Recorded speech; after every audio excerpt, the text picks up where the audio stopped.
অনুষ্ঠানের শুভ সূচনা করতে চলেছি।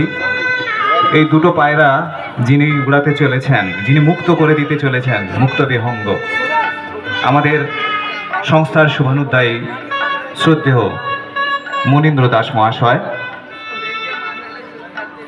দুটো পায়রা উড়িয়ে আজকের এই অনুষ্ঠানের শুভ সূচনা হচ্ছে। সবার কাছ থেকে একটু জোরসে হাততালি চাইবো, মন খুলে।